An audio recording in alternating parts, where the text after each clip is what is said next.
내년에 있을 대통령 선거 예비 후보자 등록이 시작됐습니다.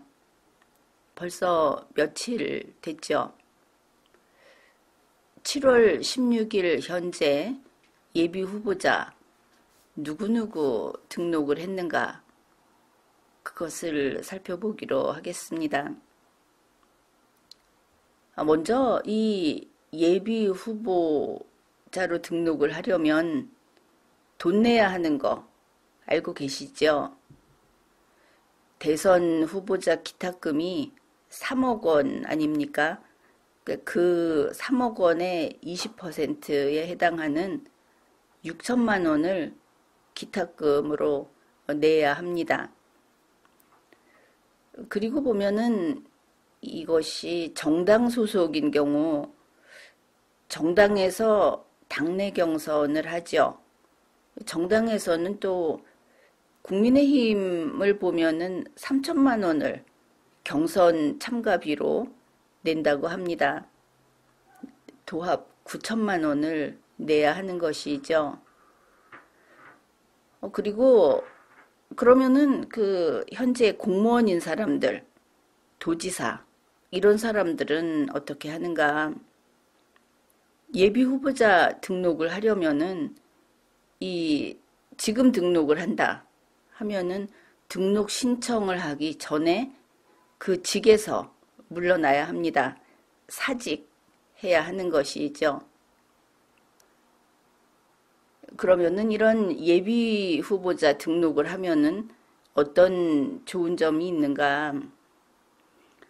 중앙선거관리위원회에서 그 후보에 대한 비방, 또 후보와 관련된 허위사실 공표 행위, 이것을 특별 대응팀을 운영하면서 이런 것을 대응을 해줍니다. 중앙선거관리위원회에서 해주는 것이죠. 만일 알아서 해주지 않으면 신청해서 이런 보호를 받을 수 있을 겁니다. 이러한 것은 온라인, 오프라인이 다 포함이 됩니다. 그리고 예비 후보자 등록은 각자가 할 수 있죠. 특별한 요건이 없으니까 거기에서 제출하려는 그 서류만 구비하면 되고, 정당 소속일 때는 당내 경선 후보자로 등록을 해야 하겠죠. 이 두 경우 동일하게 후원회를 설치할 수 있습니다. 후원회에서는 정확히 금액을 중앙선거관리위원회에서 게시를 하고 있는데 25억 6,545만 원까지 후원금 모금을 할 수 있습니다. 참고로 선거관리위원회라고 하는 것은 중앙선거관리위원회와 법적 지위가 전혀 다릅니다. 우리가 이 공직선거와 관련해서 헌법과 법률에 따라 그 담당하는 기관으로 규정된 것은 중앙선거관리위원회 뿐인 것이죠. 그러면은 예비 후보자로 누구누구가 등록을 했는가, 그것을 살펴보기로 합시다. 더불어민주당의 이낙연 후보 7월 12일 예비 후보자 등록을 시작한 당일에 등록을 했습니다. 그 다음에 같은 당의 정세균 후보 역시 7월 12일에 등록을 했습니다. 여기에서 좀 의문이 생기는 분들이 있을 겁니다. 이 사람들은 더불어민주당이라는 정당 소속이고 따라서 그 당에서 경선을 할 텐데 예비 후보자 등록을 하지 않아도, 왜냐하면 등록을 해도 경선에서 어차피 한 명만 정당 추천 후보자가 되지 않습니까? 그런데 3천만 원만 내고 일단 경선 결과를 보면 될 텐데 민주당은 지금 빨리 진행을 하고 있으니까 굳이 6천만 원을 더 내고 예비 후보자 등록도 했구나. 좀 다르다. 이 돈을 생각하는 사람 같으면 당내 경선에서 안 되면 이거 그냥 버리는 건데 이렇게 생각하지 않겠는가. 이제 이런 의문을 품을 수 있을 겁니다. 물론 그렇지만 예비 후보자로 등록을 해서 예비 후보자로서의 선거운동을 할 수 있다. 그것까지 충실히 하겠다. 이런 자세인 것을 알 수 있죠. 다시 말해서 두 사람 다 나는 끝까지 간다. 행여 내가 안 될 수도 있겠지 하는 생각조차 하지 않겠다. 이런 각오가 보이는 모습이다. 그렇게 판단합니다. 좋은 태도다. 그런 것이죠. 그러고 보니 더불어민주당 소속 이쪽에서 이름이 나오고 있는 다른 인물들이 등록을 하지 않았습니다. 이재명 경기도지사 등록을 하지 않았죠. 그야 현직 경기도지사이니까 등록을 하지 않았다. 이렇게 말을 할 수 있겠지만 그것은 그렇게 볼 일은 아니다. 그렇게 생각을 합니다. 경기도지사도 하고 적당히 도지사 위치에 있으면서 언론에는 연일 대선 후보로 나와서 대선 후보 행세를 하고 그리고 경기도지사 직책을 계속 가지고 있으면서 나중에 마지막 순간에 그거 버리고 나와서 대선 후보로 나오겠다. 이게 대선 후보 등록을 하면서 예비 후보자 등록을 하면서 국회의원 지위는 그대로 가지고 있어도 된다 하는 것보다 더한 그 자기중심적인 사고다. 이렇게 볼 수 있는 것이죠. 사람이 어떻게 둘 다 자기 욕심만 채우려고 합니까? 도지사 선거에 나가서 도지사가 됐을 때는 임기를 채우겠다. 내가 죽어서 그 일을 할 수 없게 됐을 때, 결혼을 할 때 그런 이야기 하지 않습니까? 그런 경우가 아니라면 신의 일을 지켜서 끝까지 임무 완수를 하겠다. 설령 그 과정에서 더 좋은 것이 생긴다 하더라도 그렇게 하겠다 하는 것이 공무원의 자세인 것이죠. 따라서 이재명 도지사가 도지사직에 있으면서 정치 행위를 하고 있다. 애써 눈 감아주고 있지만 그가 하는 모든 일이 경기도 도지사의 임무 그 밖에 있는 것이다 하는 면에서 이것은 잘못된 일이라고 봅니다. 아무튼 이재명 씨는 도지사 자리를 놓지 않고 계속 정치 행위를 하고 있습니다. 법적으로 금지하는 정치 행위만 빼놓고 한다 하는데 대선 선거운동하고 있죠.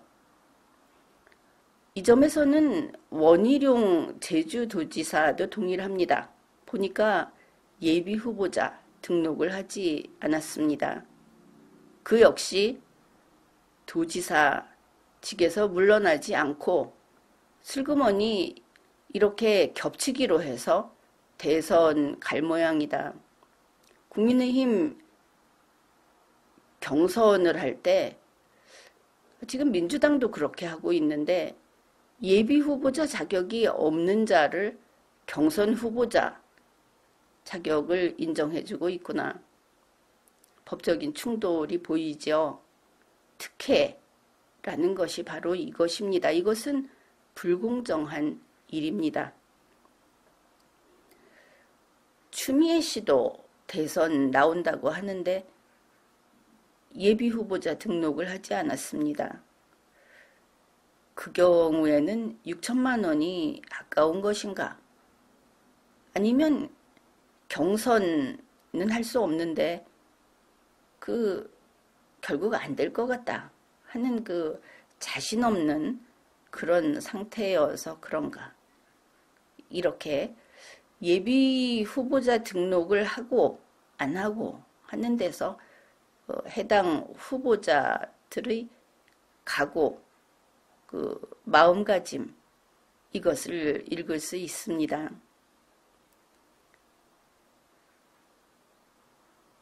그 다음에 있는 사람은 국민의힘 강성현 7월 12일에 등록을 했습니다.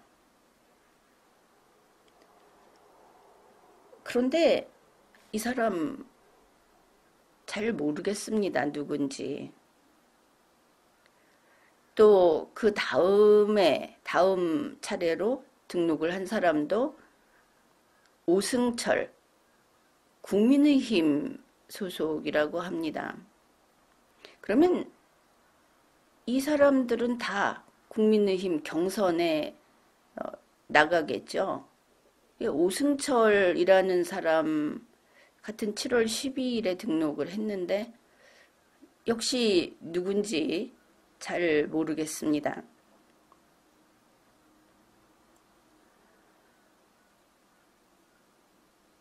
이러고 보면은 국민의힘 평당원이 되겠죠, 이 사람들이.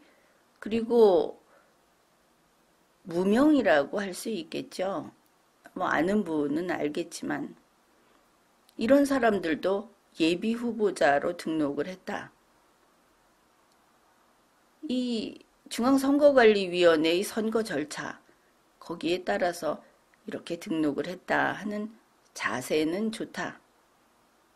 이렇게 봅니다. 그런데 아무리 봐도 누군지 잘 모르겠습니다. 아는 게 적어서 그런 모양입니다. 그 다음으로는 국민의힘 유승민 후보 7월 12일에 등록을 했습니다. 유승민 후보 사진을 참 소심하게 찍었습니다. 소문 나 있는 것처럼 어둠의 제왕이다 하는 그런 별명하고는 좀 동떨어진 아주 선량하고 소심해 보이는 그런 모습입니다. 유승민 후보는 국민의힘 경선에 참가하겠죠. 그럼에도 불구하고 예비 후보자 등록을 했다. 여기에서 끝까지 가겠다. 나는 혹시 돌아서거나 또 잘 되지 않거나 하는 것은 생각하지 않고 그냥 직진하겠다 하는 열의와 각오가 보입니다. 그 점은 칭찬합니다.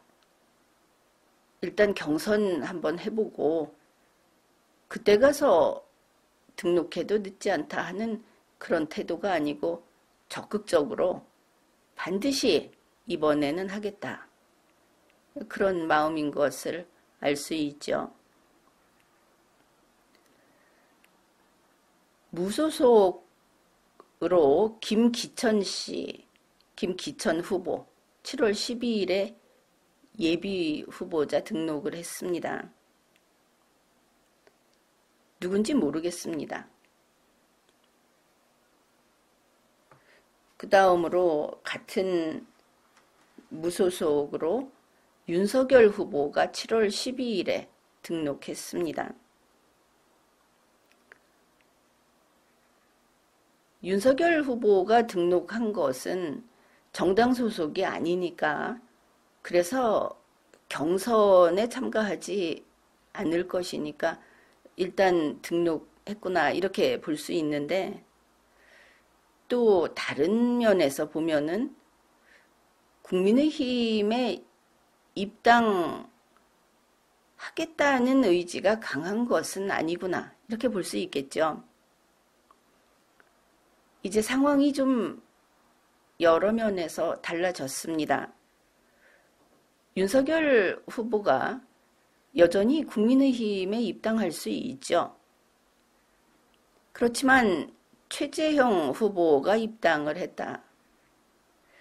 최재형 후보가 입당하는 과정에서 여러 가지 이미지가 깎이는 그런 것들도 목격을 했고 더구나 그 위상이 변하는 것을 고스란히 보고 말았죠. 최재형 후보가 국민의힘에 입당하면서 어떻게 되었는가?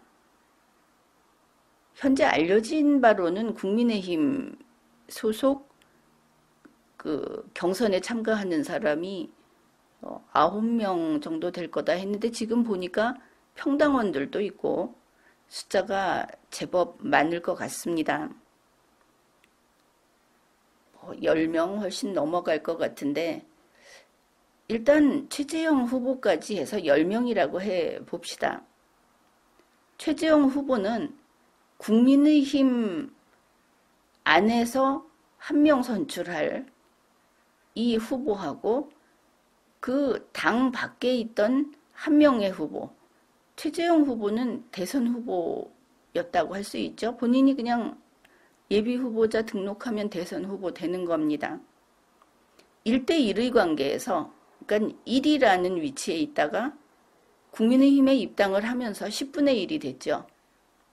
지금 이제 다른 사람들을 이렇게 보게 되면 15분의 1, 17분의 1 이렇게 될 겁니다.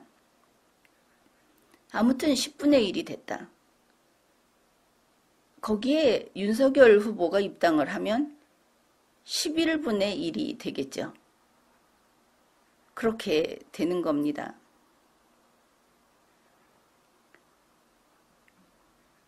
그 다음에 7월 16일 현재 마지막 예비 후보자 그 등록 인물인데 무소속 최대집 등록일이 7월 15일입니다. 최대집 후보는 보수우파라면 다 알죠.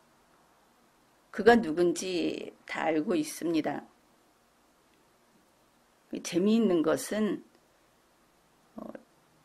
이 예비 후보자 명부에 쭉 사진을 붙여놨는데 유독 최대집 후보의 사진은 사진같이 보이질 않습니다. 사진 붙이는 자리에 왜 몽따주를 걸어 놓았는가 싶은 것이죠. 이렇게 그 예비 후보자가 누가 이렇게 있는가 하는 것을 보았는데 이렇게 보면은 안철수 후보도 등록을 하지 않았습니다.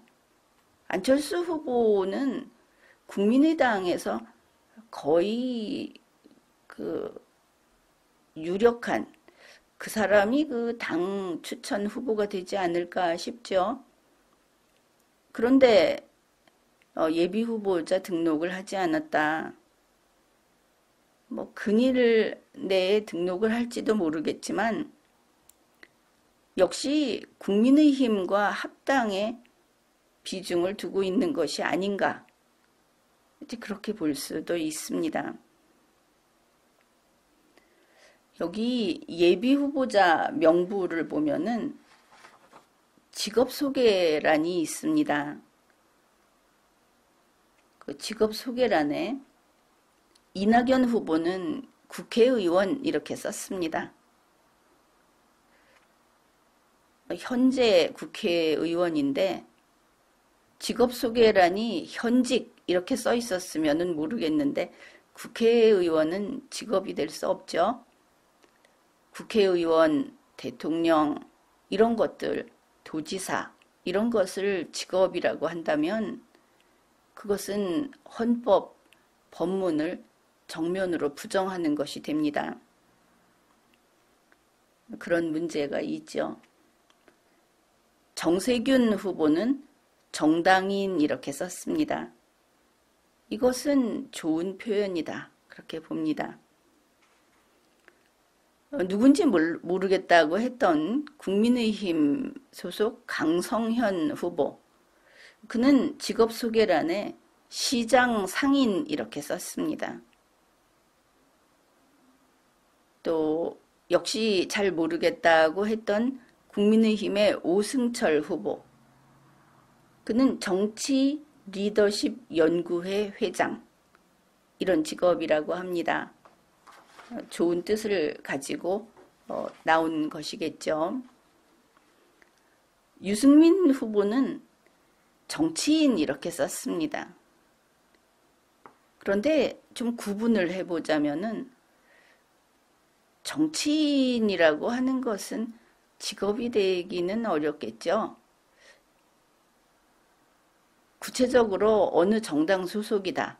이러면 정당인이 직업이 될 수는 있습니다. 거기에서 직업이 될 만한 요건을 갖춘 경우. 적어도 유승민 후보라면 정치인보다는 정당인이라고 쓰는 것이 낫지 않겠는가. 아직 국민의힘 탈당하지 않았겠죠. 또 들리는 바에 따라서 카페를 운영하는 주인이다 이러면은 자영업자 이렇게 써도 될 겁니다. 김기천 후보, 무소속 후보는 기업인이라고 직업 소개란에 써놓았습니다. 아마 의사인 모양입니다.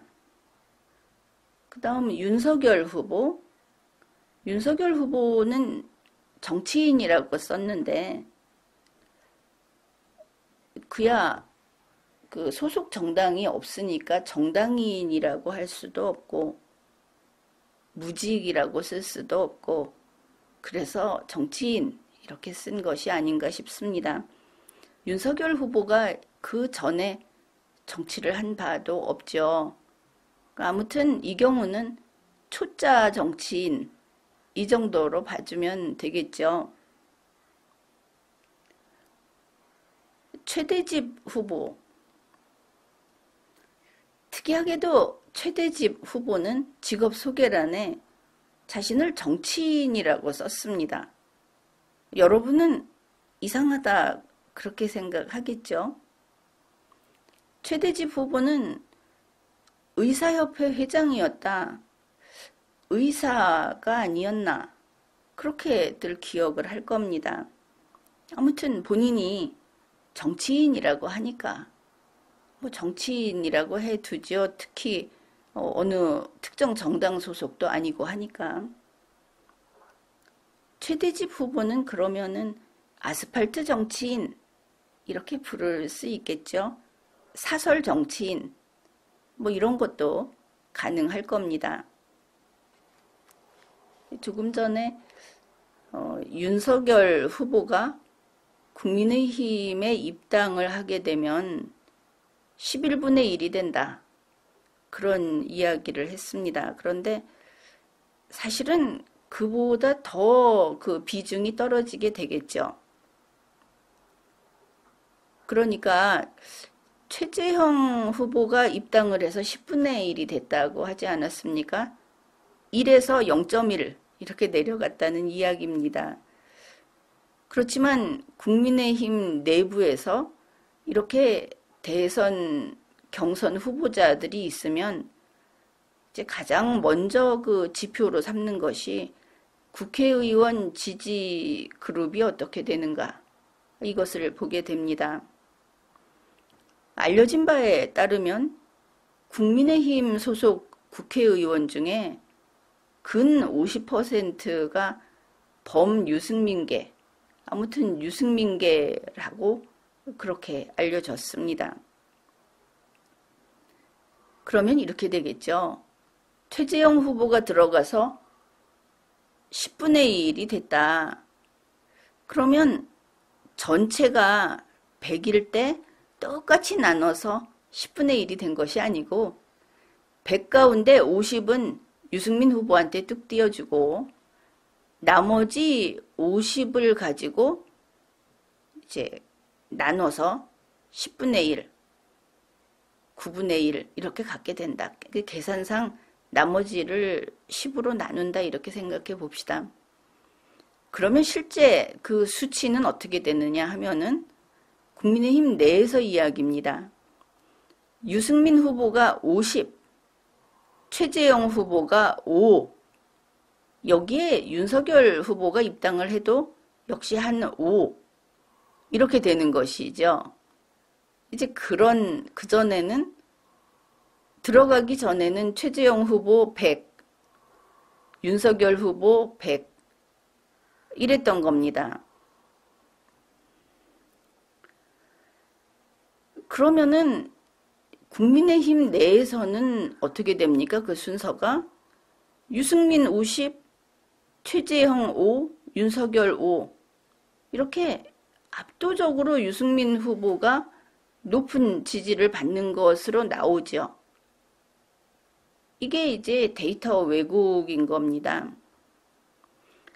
밖에서 여론조사를 하는데 그 여론조사가 전 국민의 뜻이다. 이렇게 말하는 것은 물론 무리가 있습니다. 그러면 우리 이렇게 이야기를 해봅시다. 여론조사할 때 표본 집단이 있지 않습니까?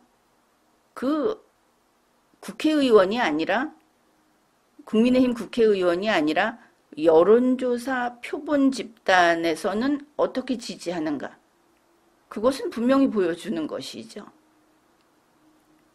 그렇게 봤을 때 여론조사 표본 집단은 윤석열 후보에게 30%대의 지지를 나타낸다. 유승민 후보에게는 3%대, 최재형 후보에게는 4%대의 지지를 나타낸다. 그러면 국민의힘 내에서 나오는 그 지지도의 순서는 전혀 반영이 되지 않고 있죠. 지금 따로 가고 있다. 그거를 알 수 있습니다. 그러나 국민의힘 안에서는 자기를 지지하는 국회의원 수가 많은 제각각 이런 사람들이 자기가 그 안에서 뽑히려고 하겠죠. 이게 이제 당내 경선입니다. 그래서 정당 내에서 누가 더 열심히 온갖 수단을 다 동원해서 뽑히느냐, 뭐 그것이 원래 경선이니까 그것을 가지고 이래야 한다. 그런 말은 할 수 없겠죠. 다만 국민의힘에서 지금 하고 있는 그 경선이라는 것은 최강 후보를 뽑아서 나중에 1번 후보, 기후 1번 후보하고 같이 나가서 국민의 선택을 받고 더 많은 득표를 하겠다. 이거 아닙니까?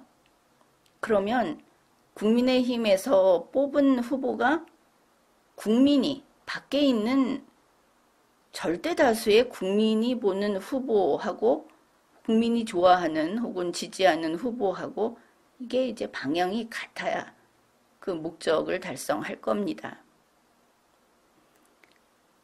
그러니 지금 나오는 이야기가 국민의힘 안에는 한 자릿수 후보밖에 없다. 이렇게 이야기를 하는데 그렇죠. 최근에 나온 조사가 최재형 후보 4%대.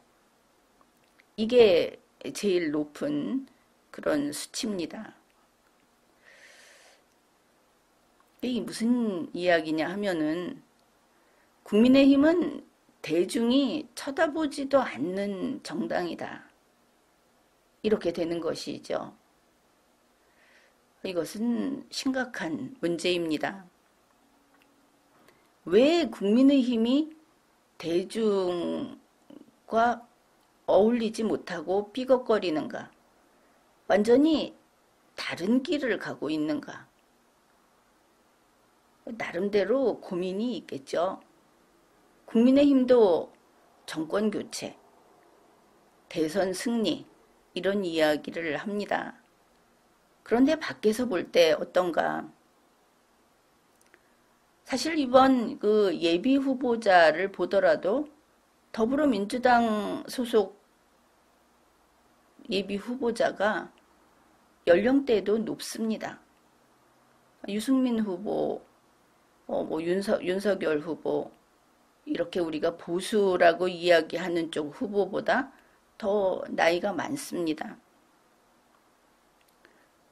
그럼에도 불구하고, 그리고 또 정책 실패에도 많았죠.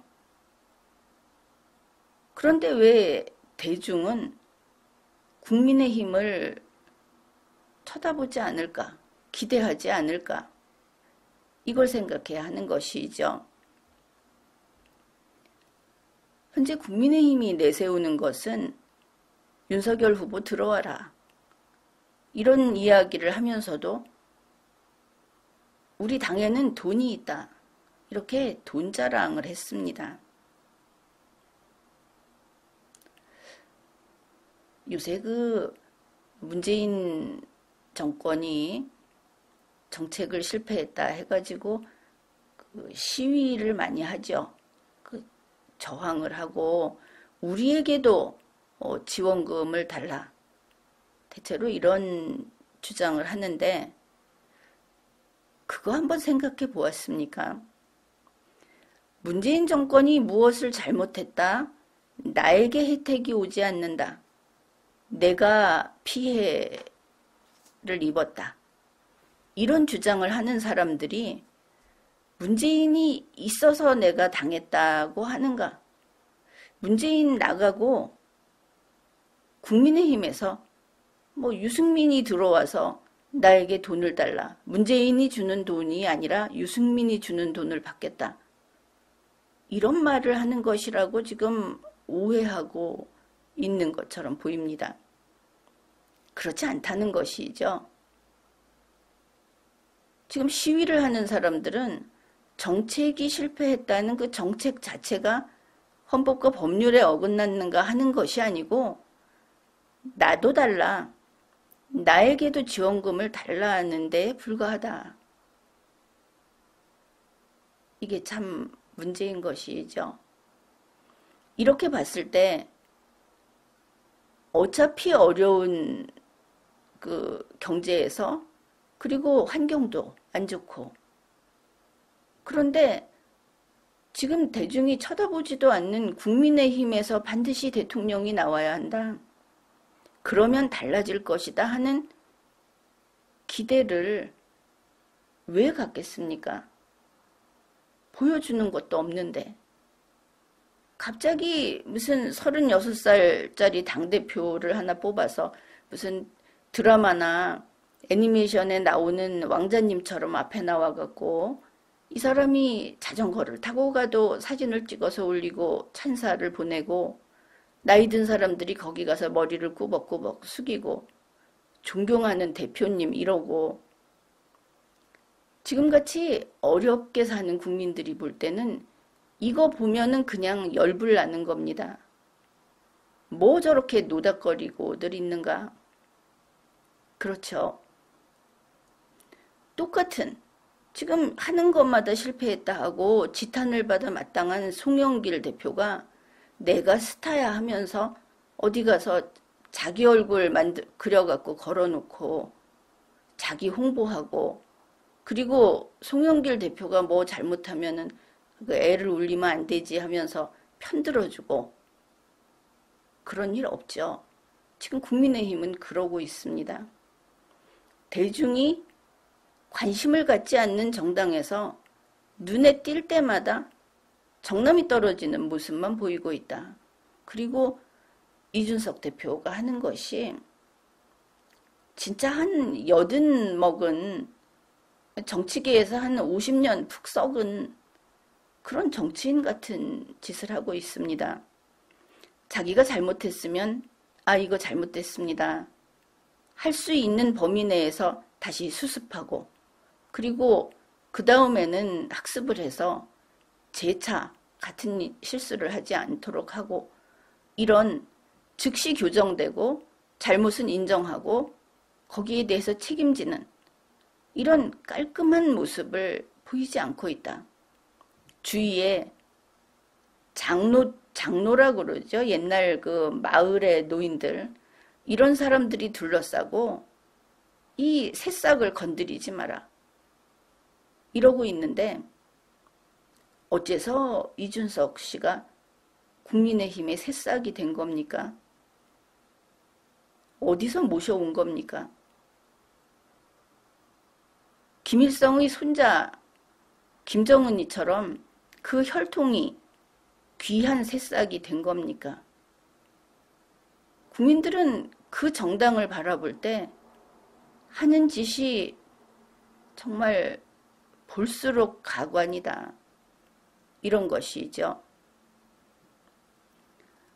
현재 국민의힘에서 뉴스를 타는 것은 이준석입니다. 능력은 없으면서 항상 주름살 없는 빤빤한 얼굴을 내밀면서 젊다. 어쩌라고. 그래서 어쩌라고. 내세우는 것이 누가 우리 아빠 친구고 내가 어느 학교 졸업을 했고 이런 아주 구태의연한 혈연지연을 내세웁니다. 그래서 지금 국민의힘에서 후보 내놓으면 이런 이야기 하죠. 명문대학을 나왔고 집안이 대단한 집안이고 이게 뭐 하는 짓입니까? 이 혈연지연을 따지는 인맥으로 실력이 아닌 이런 것으로 따지는 세상을 바꾼 것이 20세기입니다. 얼마나 과거로 간 것인지. 국민의힘 인기 없고 게다가 남들 앞에 나서는 것은 우리 할아버지가 뭐였고 우리 집안이 하다못해 무슨 몇십 대까지 올라가죠. 이 시대는 그런 정당은 원하지 않습니다. 이 문제를 스스로 고치지 못하면 다들 국민의힘을 지켜보고 있죠. 언제 공중분해 되나. 웃으면서 괜찮아. 이준석 대표가 성공해야 그 당이 잘 되는 거야 하는 소리는 바로 그 이야기입니다. 언제 이 콩가루 집안이니까 언제 이게 산산조각이 날까? 그냥 이준석으로 마지막까지 가라. 그것은 호의도 칭찬도 아닌 것이죠. 지금 문제 있다. 아프게 지적하는 것이 차라리 국민의힘이라는 그 당이 죽는 것을 그렇게 원치 않는 사람들이 보이는 그런 반응이다. 이것만큼은 알아야 할 겁니다. 대통령 선거 예비 후보자 명부를 보면서 여기에 나타난 정치, 그런 이야기를 나누어 보았습니다. 지금까지 리걸마인드 연구소였습니다.